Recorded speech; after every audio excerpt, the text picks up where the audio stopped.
오늘 우리가 요한복음 7장 37절에 39절 상반절까지 말씀으로 38절에 나오는 말씀을 인용해서 제목을 잡았습니다. 생수의 강이 흘러나오리라. 생수의 강이 흘러나오리라. 이스라엘의 그 3대 종교가 있다 그랬죠. 이스라엘 백성들이, 물론 그 사람들이 지키는 절기는 훨씬 더 많습니다. 근데 그래도 이게 제일 알려져 있고, 성경에 또 하나님께서 이 세 절기에는 반드시 모든 이스라엘 남자들은 성전에 와서 제사를 드려라 하는 명령이 주어져 있어서 주요한 절기로 우리가 생각을 합니다.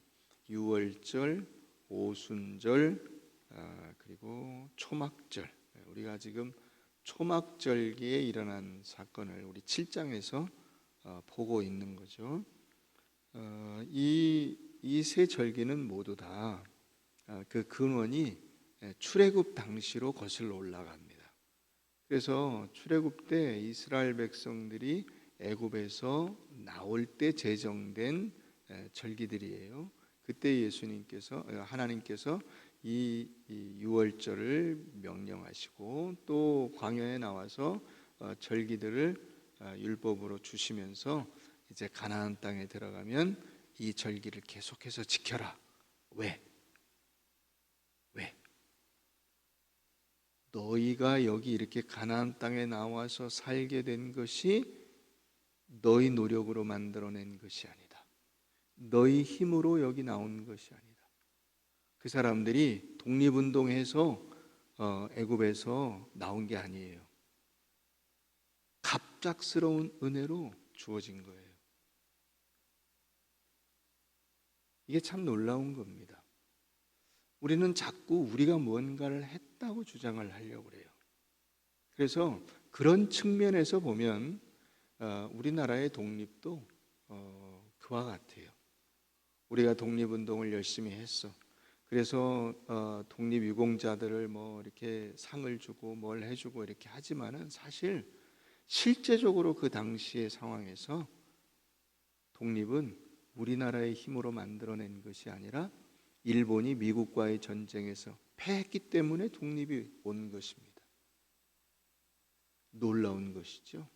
갑작스러웠어요. 어느 누구도 예측할 수가 없었어요. 그것을 우리가 잊어버리면 안 됩니다. 하나님께서 우리에게 베푸신 은혜라고 하는 것을 놓치면 안 돼요. 그래서 매년마다 이 절기를 지키라고 하는 겁니다. 자, 37절에 보면 뭐라고 돼 있냐? 명절 끝날로 돼 있어요. 이 명절이 언제죠? 이게 초막절이에요. 이 명절이 초막절입니다. 초막절은 일주일 지키고 마지막 날 다시 성일로 지켜요. 첫날 성일로 지키고 마지막 날 성일로 지켜요. 그런데 이 마지막 날에는 이 사람들이 매일같이 물을 갖다 붓긴 했지만 마지막 날에는 더 특별하게 실로암 연못에서 물을 길어다가 물을 붓고 한 제사장은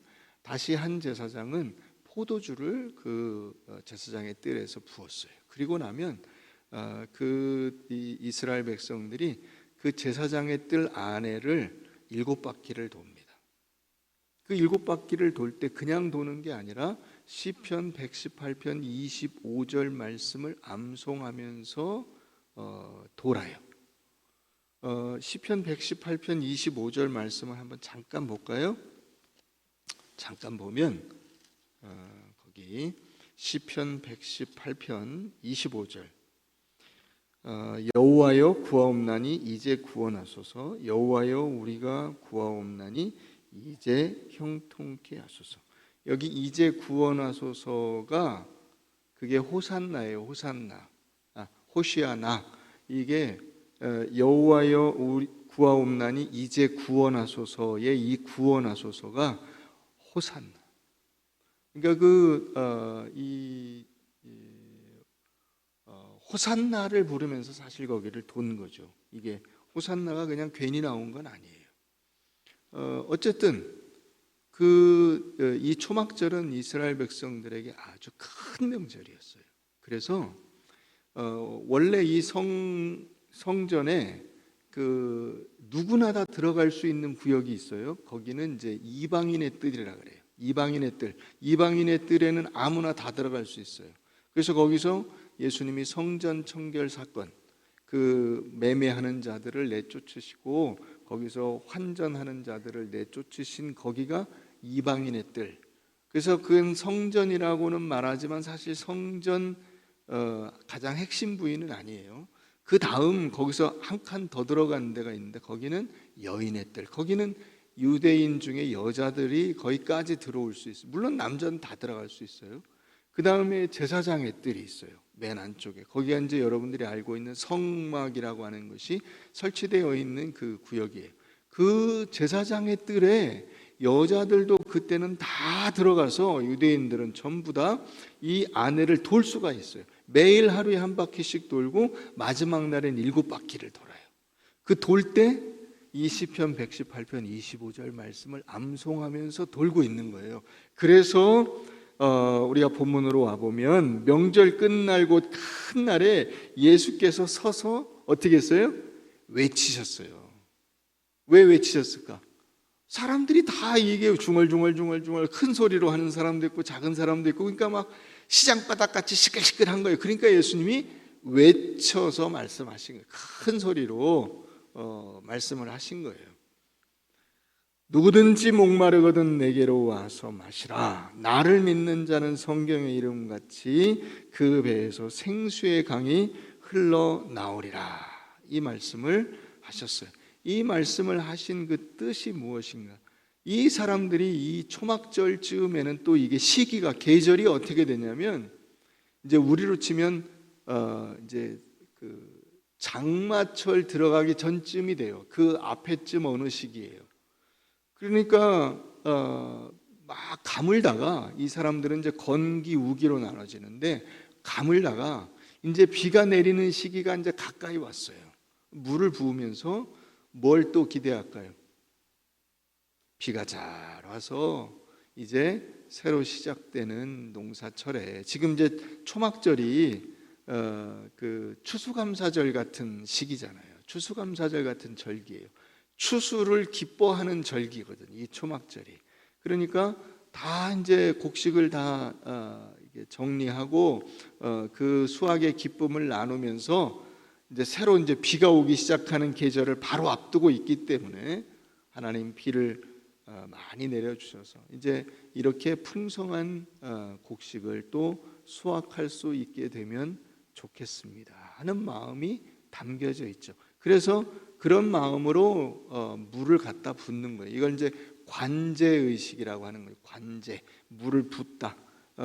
그래서 영어로 하면 드링크 어퍼링이라고 그래서 물을 부어서 그 물을 붓는 그 의식 자체로 하나님 앞에 그 제사를 드리는 것과 같은 그런 모습으로 이제 관제 의식을 행했어요. 예수님께서 실제로 의도하신 것은 이런 의미예요. 너희 유대인들아, 너희들은 오늘도 물을 여기 성전에 붓고 그 물이 이 성전에서부터 흘러내려가서 너희들의 밭에까지 그게 적시고 그 모든 농작물들이 풍성하게 되기를 원하지만은 그 물은 땅에 스며들고 끝난다. 그러나 이런 일들을 이제 다시 되풀이할 필요가 없다. 왜? 내가 왔으니까. 내가 너희와 함께 있어서 나를 믿는 자 모두에게 이 생명의 물을 값없이 넘치게 부어줄 것이다. 내가 주는 물은 그치지 않고 너희 속에서 영원하도록 솟아나는 진정한 물이다. 진짜 샘물이다. 이게 강물조차도 여러분 생수의 강이라고 했지만은 흘러가 버리고 위에서 물이 딱 끊쳐지면 끝나요. 그런데 샘은 그렇지 않죠. 그죠? 샘은. 이게 샘이 참 희한한 거예요.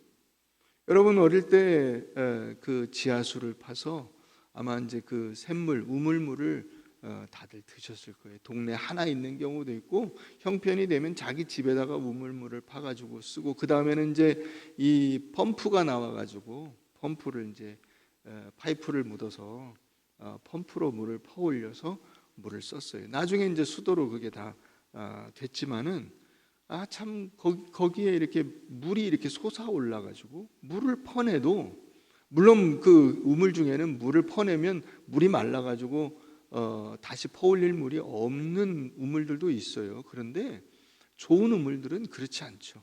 계속 물이 솟아오고, 물이 솟아올라서 그 물을, 그 깨끗한 물을, 시원한 물을 먹고 사는 거예요. 자, 38절에 가보면 이렇게 되어 있어요. 나를 믿는 자는 성경의 이름과 같이 그 배에서 생수의 강이 흘러나오리라. 여기 이 생수의 강이 누구의 배에서 흘러나온다고 되어 있어요? 누구의 배에서? 나를 믿는 자는 성경의 이름과 같이 그 배에서 생수의 강이 흘러. 이 배는 누구 배예요? 이 배는 우리 이 배예요. 타는 배가 아니에요. 여기 나오는 이 배는 사람의 그 가슴, 배, 허리 할 때 이 배예요. 자, 나를 믿는 자는 성경의 이름과 같이 그 배, 이 배에서 생수의 강이 흘러나오는데 누구 배예요? 이게 헷갈리죠, 그죠? 이 해석은 두 가지로 할 수 있어요. 예수님 배라고 해석할 수도 있고요, 우리 배라고 할 수도 있어요. 왜냐하면 우리 배에서 우리가 이 우물을 파서 여기서 이렇게 물이 막 나오는 게 아니에요. 이 물은 영적인 물이죠. 하나님이 주시는 진짜 물이잖아요. 이 물은 우리가 낼 수 있는 물이 아니에요. 이거는 예수님만이 주실 수 있는 물이에요. 한번 볼까요? 우리 앞에 가서 보면 요한복음 4장 13절 한번 가서 보세요. 요한복음 4장 13절.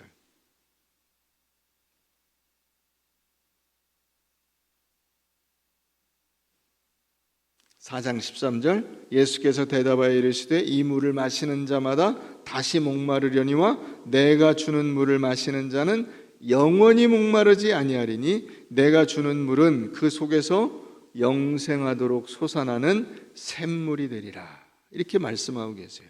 그러니까 이 물은 사실 예수님으로부터 나오는 물이어야 맞는 거죠. 그 의미가 맞는 거예요. 더군다나 39절 거기 보면 이는 그를 믿는 자들이 받을 성령을 가리켜 말씀하신 것이다. 이렇게 말씀하시니까 이 속에서부터 솟아나는 이 생명의 강, 생수의 강, 이 강물이 하나님이 우리에게 베푸실 성령이래요. 우리가 성령을 누구에게 줄 수 있는 그런 그 주제가 안 되죠. 그런 존재가 아니죠. 그렇기 때문에 이것은 예수님의 배라고 해석을 해야 맞아요. 그러나 오늘 문맥에서는 이 말씀의 직접적인 뜻은 예수님께서 그 물을 우리 안에서도 흘러나게 하신다는 거예요. 예수님이 어떻게?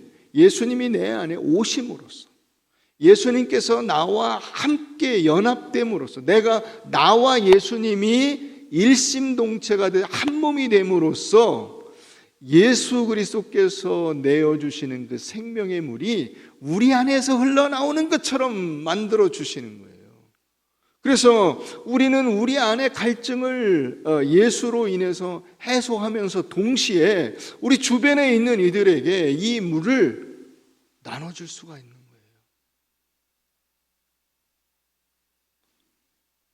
우리가 그리스도인으로 산다고 하는 것은 바로 이런 위치를 가지는 것입니다. 내가 믿음으로 구원받고 동시에 그 믿음의 혜택을 주위에 있는 이들이 같이 나누는 거예요. 나만 은혜 받고 나만 구원받고, 옛날에 무슨 부흥회 가면 그런 얘기 막, 내가 먼저 구원받아가지고 내가 복 받고 막, 그거는 신앙인의 삶의 원리가 아니에요. 물론 너 먼저 구원받아서 그 혜택을 나눠주라는 이야기를 강조하는 중에 그렇게 나온 거지만은, 여러분 우리가 이 생수의 강을 누린다고 하는 것이 얼마나 큰 은혜인가를 알아야 돼요. 이 물은 제한적이지 않아요. 물이 모자라지 않는다고.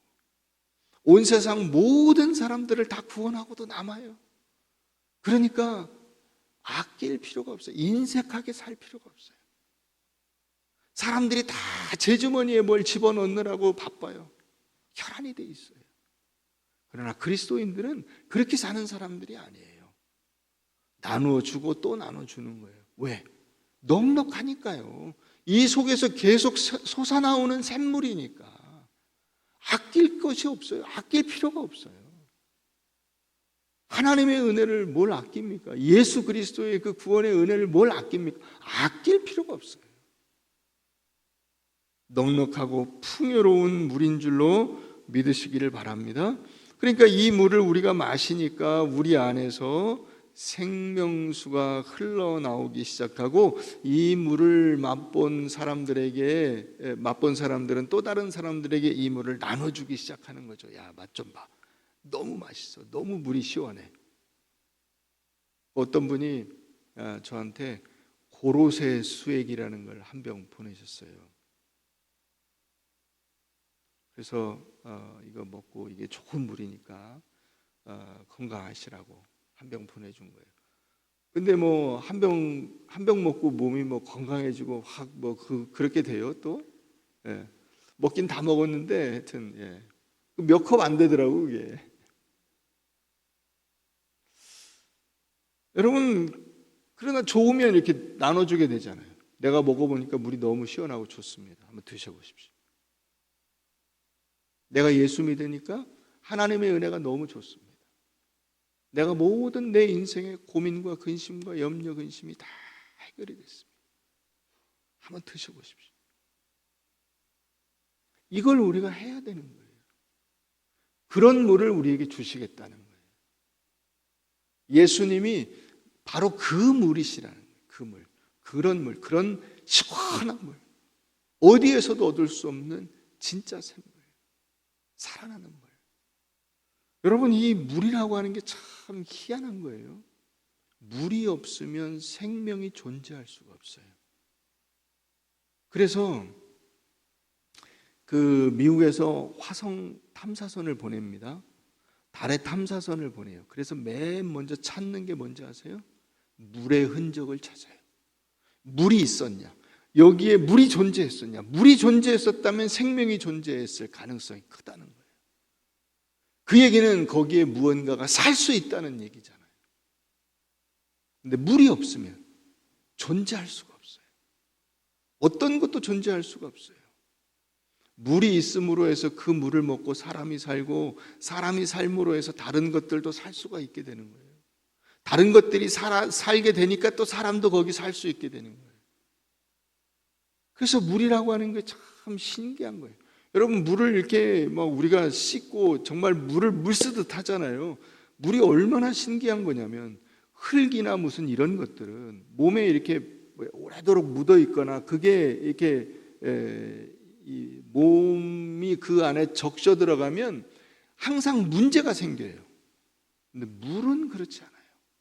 물은 몸에 더러운 것을 씻어내고 몸을 깨끗하게 하고 몸을 건강하게 만들어줘요. 그래서 여러분, 인간의 수명이 늘어난 데에는 이 물이 자유롭게 사람들이 물을 잘 쓸 수 있게 된 데 기여한 것이죠. 그런 것이 기여한 거예요. 제가 다음 달 칼럼에도 그 부분을 좀 썼는데, 이 참 물이라고 하는 것이 놀라운 거예요. 자, 이 물이 어떤 의미가 있는가를 성경에서 우리에게 가르쳐 주는데 한번 보십시다. 에스겔서 47장입니다. 에스겔서 47장.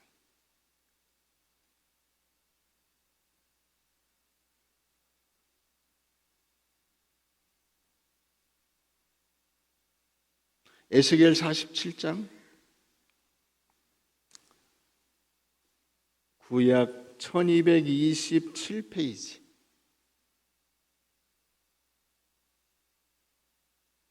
그가 나를 데리고 성전 문에 이르니 성전의 앞면이 동쪽을 향하여 있는데 그 문지방 밑에서 물이 나와 동쪽으로 흐르다가 성전 오른쪽 제단 남쪽으로 흘러내리더라. 그가 또 나를 데리고 북문으로 나가서 바깥길로 꺾여 동쪽을 향한 바깥문에 이르시기로 본즉 물이 그 오른쪽에서 스며 나오더라.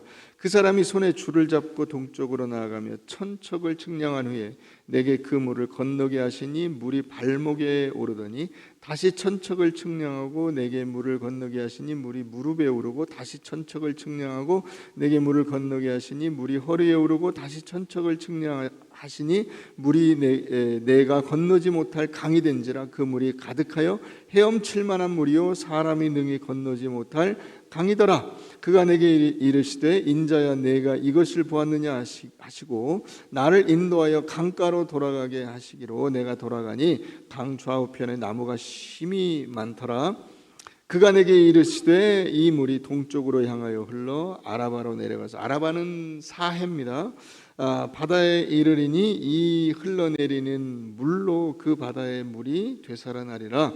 이 강물이 이르는 곳마다 번성하는 모든 생물이 살고 또 고기가 심이 많으리니 이 물이 흘러가므로 바닷물이 되살아나겠고 이 강이 이르는 각처의 모든 것이 살 것이며 또 이 강가에 어부가 설 것이니 엔게디에서부터 에네겔라임까지 금을 치는 곳이 될 것이라. 그 고기가 각기 종류를 따라 큰 바다의 고기같이 심이 많으려니와 12절 강 좌우 가에는 각종 먹을 과실나무가 자라서 그 잎이 시들지 아니하며 열매가 끊이지 아니하고 달마다 새 열매를 맺으리니 그 물이 성소를 통하여 나옴이라. 그 열매는 먹을 만하고 그 잎사귀는 약재료가 되리라. 자, 성전 문지방 밑에서 물이 흘러나오기 시작해요. 물이 쫄쫄쫄쫄 흘러나오는 것 같은데 그게 발목이 차고 무릎이 차고 허리에 차고 온 몸이 다 잠길 만큼 깊은 강이 돼서 그 강물이 흘러내려가 온 세상 모든 만물들을 다시 살려내는 이런 물이 된다는 거예요. 여러분, 물이 많아지면 풍요롭죠. 그죠? 고기가 많고 식물이 많고 농작물이 풍요롭고 모든 것이 넉넉해져요. 물이라고 하는 게 그래서 굉장히 중요한 것이고, 한 나라의 수도 옆에는 거의 대부분 강이 있어요. 왜? 풍부한 물이 공급이 돼야 사람들이 살 수가 있거든요. 이게 영적으로 그런 역사들이 이제 일어나게 될 거라는 거예요. 그래서 여러분, 이 모습을 가만히 보면 어떤 모습이 회복되는 모습이 에덴 동산과 같은 모습이에요. 하나님께서 이 하나님을 반역하고 제멋대로 산 인간들을 구원하여 다시 하나님이 주시는 생명의 물을 먹고 하나님의 자녀로 살아가게 하시는 그 모습으로 우리를 회복시켜 내실 것이다. 그 모습은 에덴 동산보다 훨씬 더 풍요롭고 넉넉한 곳이 될 것이다 하는 것을 이 에스겔 47장을 통해서 우리에게 보여주고 있는 것입니다. 그러니까 이스라엘 백성들이 광야에 나와서 물로 씨름하고 물로 하나님을 시험하고 물로 하나님과 싸우고 한 이런 역사들, 마사, 무리바 이런 사건들이 있었잖아요. 그런 사건들과 이 에스겔의 환상이 전부 다 어디서 이루어지는 거죠? 예수 그리스도 안에서 실체로 이제 경험되는 거예요. 그걸 지금 예수님께서 오늘 요한복음 7장에서 말씀하고 있는 거예요. 내가 그 생명의 물이다.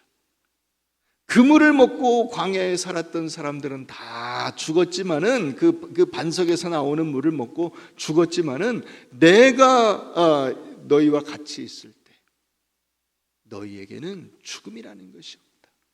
참된 생명의 기쁨과 은혜를 누리게 될 것이다. 이걸 우리에게 말씀해 주고 계신 거예요.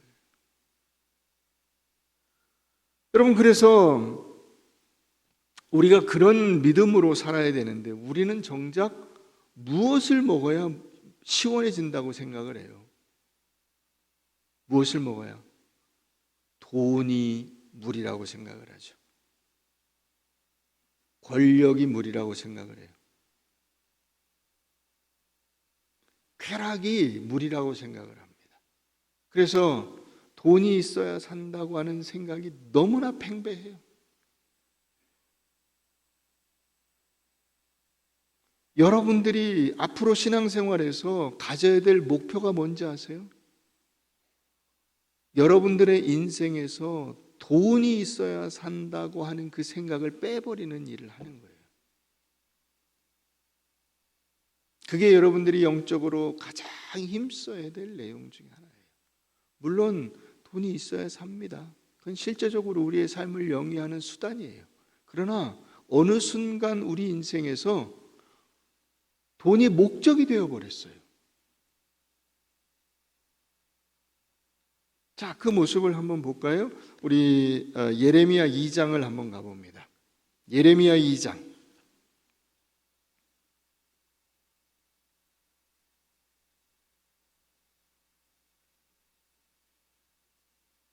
예레미야 2장 9절 말씀부터 보십시다.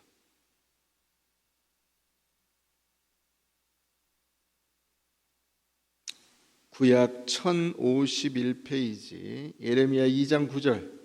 그러므로 내가 다시 싸우고 너희 자손들과도 싸우리라. 여호와의 말씀이니라. 너희는 기띔 섬들에 들어가 보며 게달에도 사람을 보내 이 같은 일이 있었는지를 자세히 살펴보라. 어느 나라가 그들의 신들을 신 아닌 것들과 바꾼 일이 있느냐? 그러나 나의 백성은 그의 영광을 무익한 것과 바꾸었도다. 너 하늘아, 이 일로 말미암아 놀랄지어다. 심히 떨지어다. 두려워할지어다. 여호와의 말씀이니라. 내 백성이 두 가지 악을 행하였나니 곧 그들이 생수의 근원되는 나를 버린 것과 스스로 웅덩이를 판 것인데 그것은 그 물을 가두지 못할 터진 웅덩이들이니라. 이스라엘 백성들이 하나님을 버리고 자기들의 힘으로 헛된 인생을 살겠다고 한다는 거예요. 그래서 하나님이 이스라엘 백성들의 두 가지 죄를 지적하고 계세요. 하나는 생수의 근원이 되는 하나님을 버린 것. 다른 하나는, 이게 동전의 앞뒤와 같아요. 다른 하나는 자기들의 힘으로 자기 샘을 판 거예요. 자, 하나님이라고 하는 이 샘물을 폐기시켜버리고 이 물로는 내가 감질나서 못 살겠다. 나는 아주 시원하게 수돗물이 쫙 나오는 진짜 샘을 파겠다. 그래서 스스로 웅덩이를 판 것이다, 이렇게 말해요.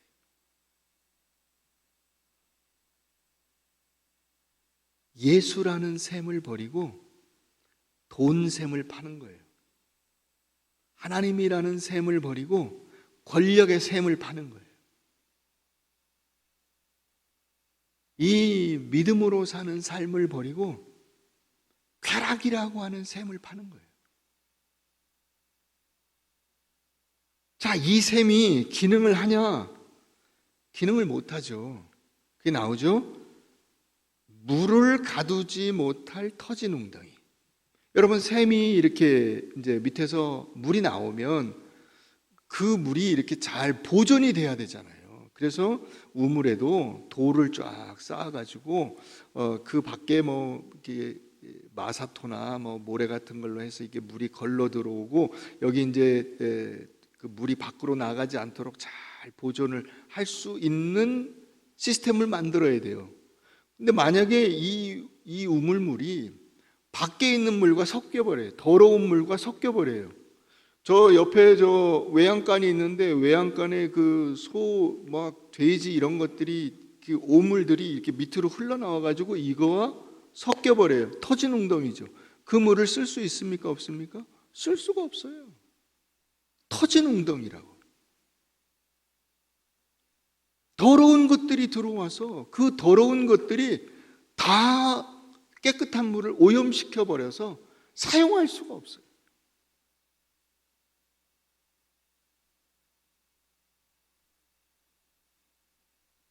여러분, 지금 우리가 살고 있는 우리의 모습 혹은 불신자들의 모습이 그런 거예요.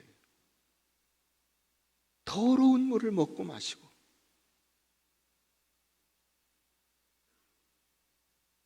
그 아프리카의 빈민가를 소개하는 영상에 보니까요, 호수에 그 수천 명의 사람이 수상가옥을 세워가지고 거기 살고 있어요. 근데 그 수상가옥에 화장실이 있어요? 없죠. 다 그 밑에가 그냥 화장실이에요.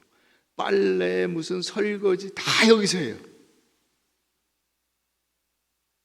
거기 사람들이 살아요. 호수야, 이게. 바다도 아니고. 더 놀라운 거는요, 애들이 거기서 그냥 물놀이를 해요. 막 신났어. 그래서 그 가이드 하는 사람이 자기 아이도 어느 날 여기 이렇게 놀러 왔다가 애들이 그 노는 걸 보고 잠깐 들어갔다 나왔대요. 근데 피부병이 생겨서 한 달을 치료를 했대요.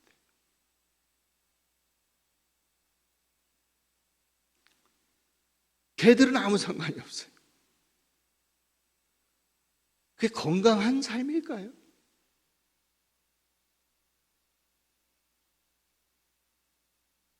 여러분, 세상을 보면서 무슨 생각이 드세요? 그게 건강하다고 생각이 드세요? 영적으로 하나님이 기뻐하실 만한 삶이다, 이런 생각이 드세요? 그렇지 않죠. 더러운 삶이죠. 그러니까 그 결말이 딱 주어져 있잖아요. 죽음이잖아요. 그죠? 의사들이 뭐라 그래요? 담배 계속 피시면 죽습니다. 술 계속 먹으면 죽습니다. 이렇게 계속 이 건강 관리를 안 하면 죽습니다. 결론이 나 있어요. 하나님께서 결론을 내셨다고. 죄의 싹슨 사망이에요. 결론이 나 있어요. 세상에 의인은 없나니 하나도 없으며 다 멸망과 파멸로 끝난다. 결론이 나 있어요. 그런데 거기서 그물을 먹겠다고 그런 웅덩이를 파서 거기서 놀고 있는 거예요. 최승호 씨라는 분이 쓴 황금털 사자라는 책이 있어요. 이 책에 그런 얘기가 나와요. 어떤 사람이 굉장히 이기적인 사람, 자기 욕심을 채우기 위해서 일생을 살았어요. 자, 그러다 보니까 돈은 많이 모았는데 자기 옆에 한 사람도 남아있는 사람이 없어요. 그럼 보통 이제 그때쯤 되면 깨닫고 돌이키잖아요.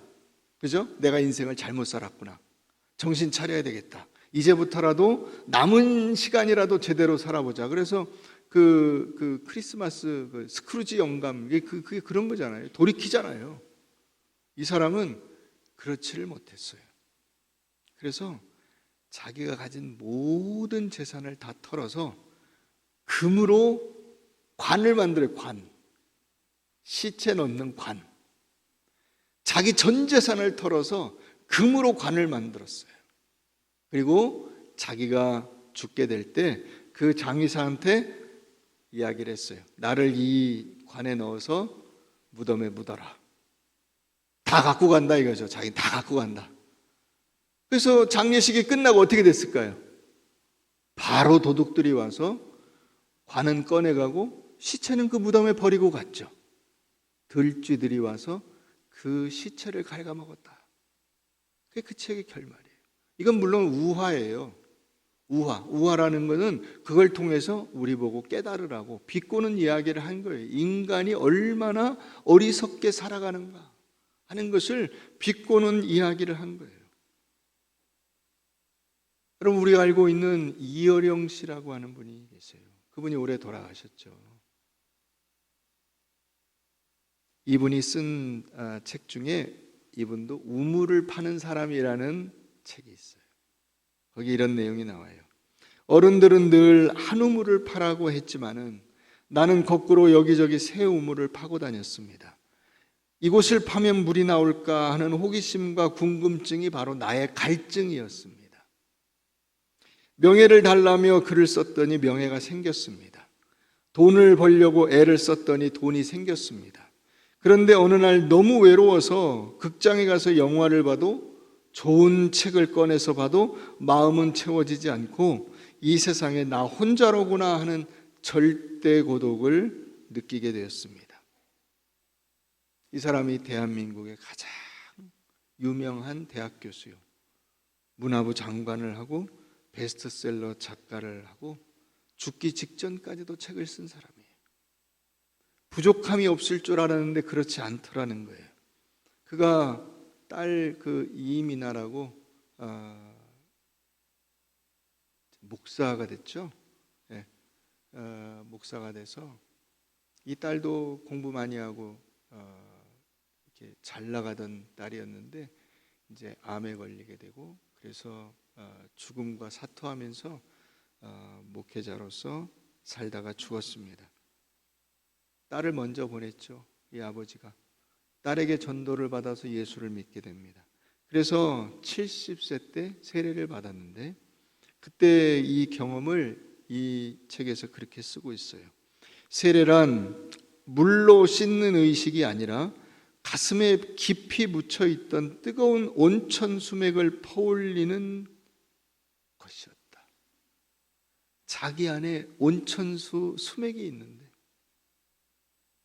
세례를 받음으로 그 온천수 수맥이 끌어올려져서 자기 눈에 뜨거운 눈물로 나오더라. 기가 막힌 문학적 표현이에요.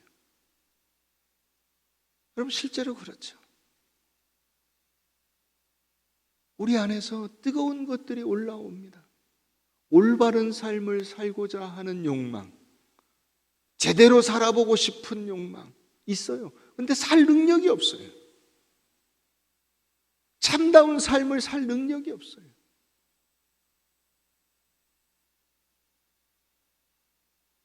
자기가 70을 살면서 어느 누구도 그 수맥을 얘기해 주지도 않았고 찾아주지도 못했다는 거예요. 그런데 생수의 근원이신 예수님께서 그 수맥을 찾아주시고 그 수맥을 퍼올려 주셔서 그때부터 자기는 드디어 자기 안에 그 예수 그리스도의 생명의 능력으로 살게 됐다는 거예요.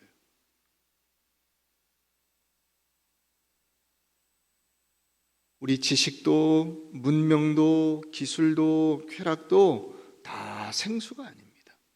오직 우리에게 예수 그리스도만이 진정하고 영원한 생명수가 되는 것입니다.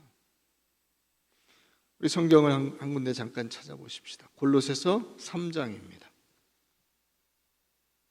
골로새서 3장.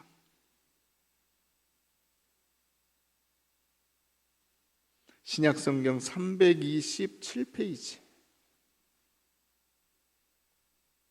그러므로 너희는 하나님이 택하사 거룩하고 사랑받는 자처럼 긍휼과 자비와 겸손과 온유와 오래 참음을 옷 입고, 누가 누구에게 불만이 있거든 서로 용납하여 피차 용서하되 주께서 너희를 용서하신 것과 같이 너희도 그리하고 이 모든 것 위에 사랑을 더하라. 이는 온전하게 매는 띠니라. 그리스도의 평강이 너희 마음을 주장하게 하라. 너희는 평강을 위하여 한 몸으로 부르심을 받았나니 너희는 또한 감사하는 자가 되라. 그리스도의 말씀이 너희 속에 풍성하게 거하여 모든 지혜로 피차 가르치며 권면하고 시와 찬송과 신령한 노래를 부르며 감사하는 마음으로 하나님을 찬양하고, 또 무엇이든지 말에나 일에나 다 주 예수의 이름으로 하고 그를 힘입어 하나님 아버지께 감사하라. 여러분, 이게 뭐냐면 그 예수의 생명수가 우리 주변에 있는 사람들에게 나아가는 방법이에요. 나아가는 통로가 내가 되는 거지만 내가 어떻게 그 통로의 역할을 하냐 하는 거예요. 예수의 생명수가 우리 주변에 있는 사람들에게로 흘러가려면, 그들에게 이 은혜를 나누어 주려면 우리가 어떻게 해야 되는가? 그게 자비, 겸손, 온유, 오래 참음, 용서, 평강, 감사, 찬양, 이런 거예요. 그런 것들을 통해서 예수 그리스도께서 내 안에 계심이 우리 주변에 있는 사람들에게 나가는 거예요. 화를 내서 그리스도의 사랑이 증거되는 경우는 없어요. 다투고 갈등해서 그리스도의 사랑이 증거되는 경우는 없어요. 긍휼과 자비와 겸손과 온유와 오래 참음과 용서와 그리스도의 평강을 드러내기 원하는 그 참된 마음과 감사하는 하나님께서 나를 이런 자리에 세워주신 것에 대한 기쁨, 이런 것들이 우리 주변에 있는 사람들에게 나눠지는 거예요.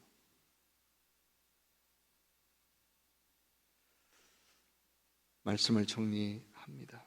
사랑하는 성도 여러분, 우리가 예수 그리스도의 사람들로 부르심을 입고 예수께서 우리 안에 오셔서 우리의 모든 갈증을 해소시켜 주셨습니다. 그러면 이제 우리들도 그 예수의 은혜와 사랑을 우리 주변에 있는 이들에게 나눠줘야 돼요. 퍼줘야 됩니다. 물을 마음껏 퍼주십시오. 부족함이 없어요. 콸콸콸 넘쳐요. 폭포수예요. 걱정할 필요가 없어요. 어떻게 나눠줍니까?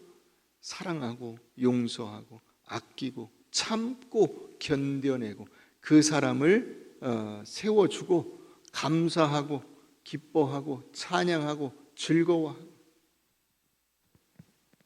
그것이 우리에게서 예수의 생명이 퍼져나가는 물길이에요. 물길. 그 물길을 여러분들이 열어가셔야 돼요. 이런 역할들을 잘 감당하셔서 풍요로운 하늘의 기쁨과 은혜 속에 살아가시는 여러분들 되시기를 주의 이름으로 축원합니다.